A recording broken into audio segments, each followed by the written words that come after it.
comprava outro produto, então a gente entendia que isso era, ficou até um negócio bacana de fazer, uma brincadeira que a gente fazia e que acabou dando certo. E depois a gente acabou encontrando umas alças para as embalagens, para não precisar colocar na sacola. Então, é uma alça que você fixa na hora e ele sai carregando a caixa pegar, com a eu já alça, vi. então faz o papel da sacola e a gente ganha ainda no ponto de contato com a marca, economiza a sacola, porque não está colocando plástico no ambiente, enfim. Mas a gente percebe o quê?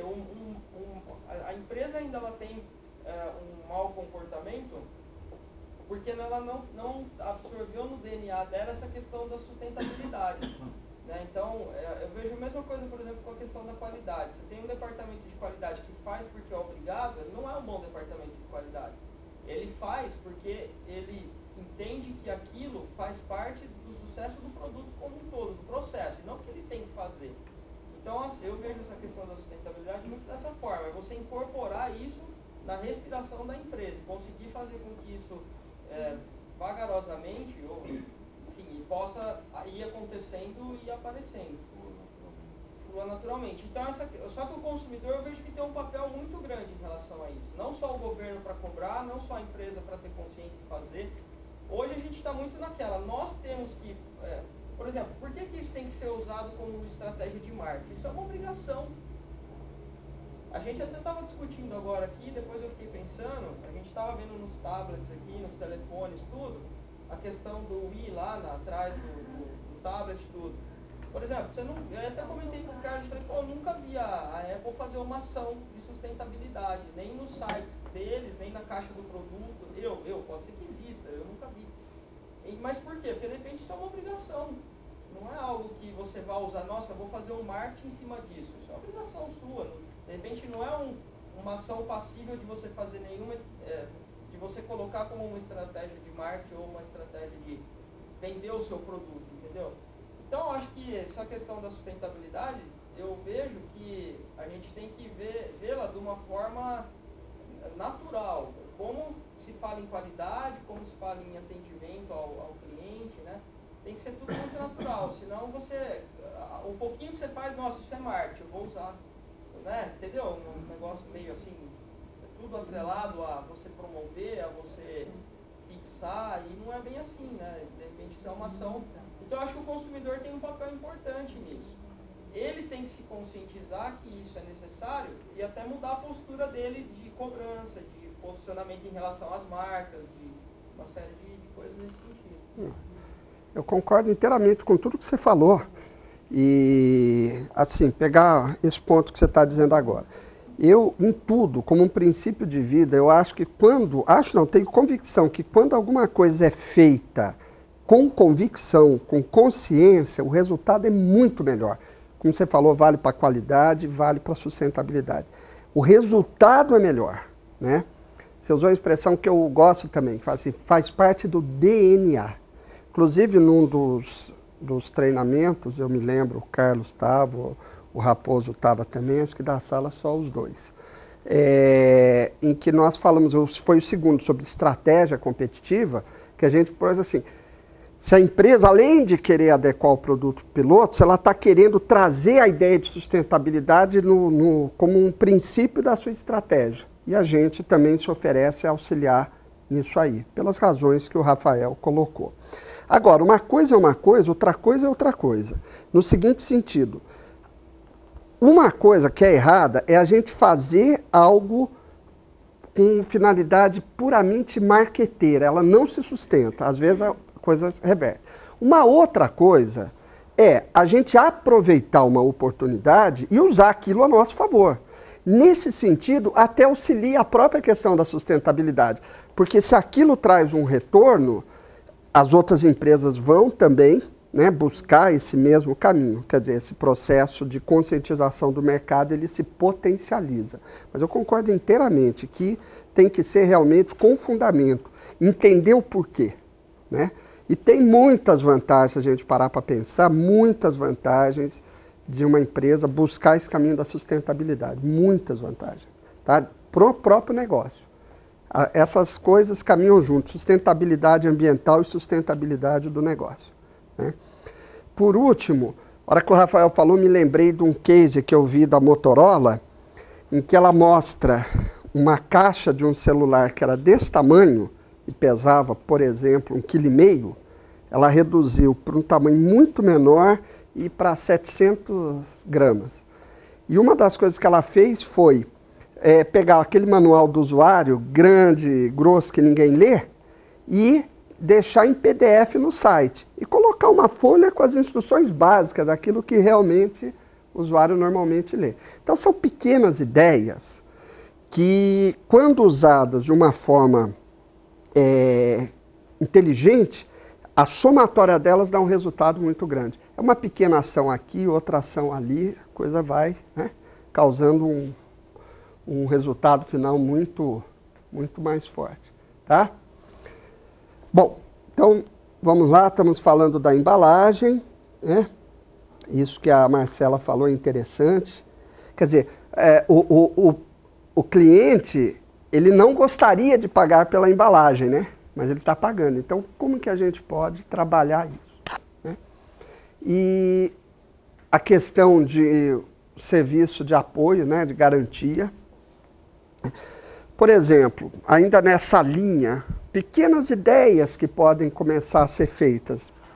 Não estou dizendo que seja aplicável a cada empresa, tal, né? Mas nessa ideia de sustentabilidade.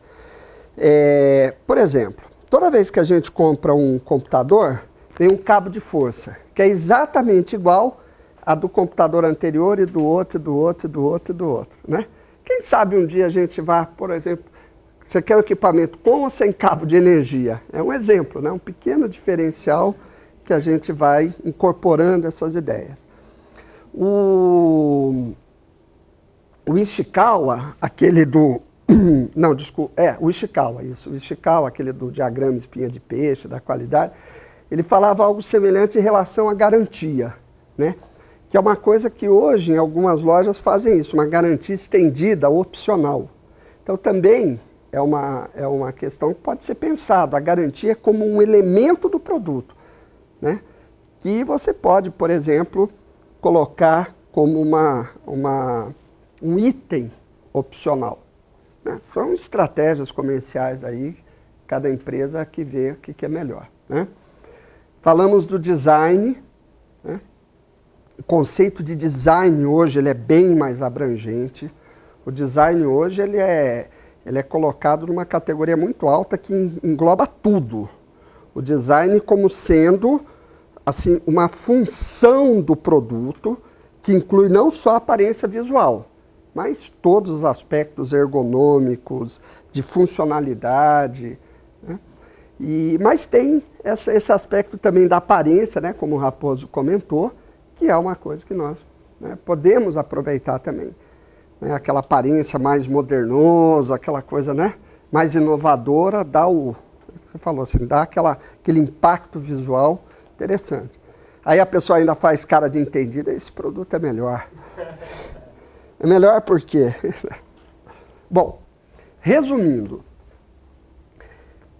então nós podemos pensar o produto, vou apagar aqui, o produto como sendo mais do que o produto, né? Ou seja, o produto ele é formado por 3 grupos de elementos. O elemento tangível, né, material propriamente dito, por exemplo, esse computador. E aí a gente pode até trabalhar, né, na linha do que eu falei, você pode colocar assim, ó, o computador, o cabo de força, o carregador, o acessório X, o acessório Y, né, e desmembrando a parte tangível, aquilo que é materializado. Mas o produto é composto também de partes intangíveis.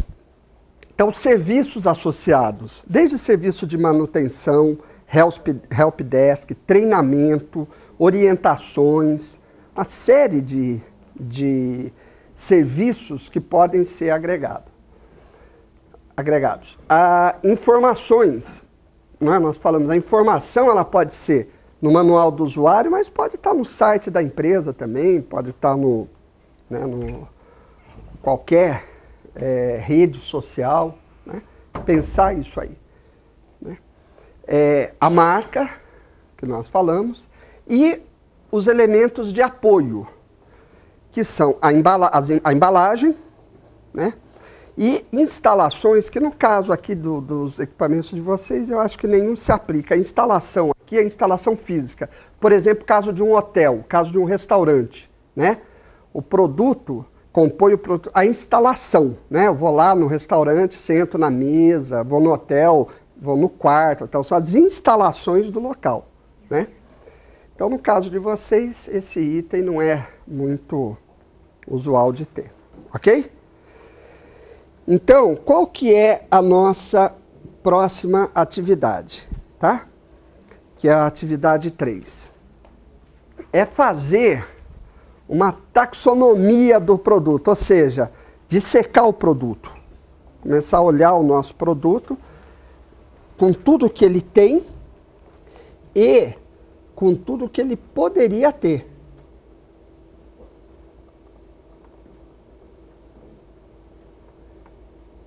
Ok? Você vê que eu já estou ficando um ator de cinema experiente, eu já sei quando está sendo filmado ou não. Então é isso, né?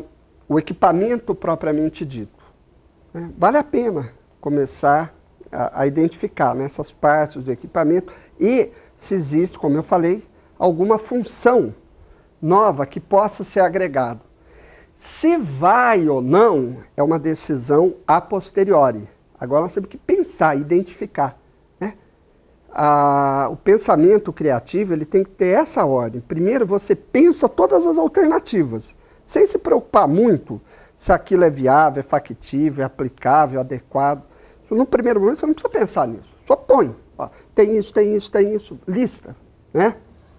Aí dá para fazer lá aquela técnica, né, conhecida em Piracicaba como toró de parpite, né, um brainstorming, sentar e levantar, né, as possibilidades, tá? E aqui tem um destaque que é a incorporação de tecnologias de microeletrônica, tá? Nós aqui do CTI trabalhamos muito com a área de microeletrônica. Por exemplo, nós coordenamos uma rede nacional de pesquisa com 22 instituições que atuam na área de microeletrônica. Então, dentro da ideia de fortalecer o setor produtivo, que é de interesse do país, né, um setor produtivo forte, então, a gente está fazendo um trabalho aqui, e todas as empresas de vocês estão apoiando, que é de buscar, né, aumentar o uso das tecnologias de microeletrônica nos equipamentos de vocês. Elas são interessantes por vários motivos, mas em termos assim de sustentabilidade, qual é a vantagem? Por exemplo, o que é uma tecnologia de microeletrônica? Por exemplo, é você integrar uma placa de circuito, uma placa de componentes discreto, e integrar aquilo num chip, num circuito integrado. Então, o que acontece quando você faz isso? Tem ganho de espaço, reduziu espaço, e aí tem todos os ganhos de embalagem, ocupação em armário, etc. De peso, tem ganho de peso. Tem consumo de energia, consome menos energia, né? O peso, lembrando que é o que impacta, volume e peso impacta o transporte, né? Tem aumento de confiabilidade, a confiabilidade do produto, ou seja, a probabilidade dele falhar é menor, né? Você tem uma série de ganhos internos na empresa, são menos itens de estoque a ser gerenciados, com tudo que tem de ganho, tem menos compra, menos inventário, menos problemas de fabricação. Então tem uma série de ganhos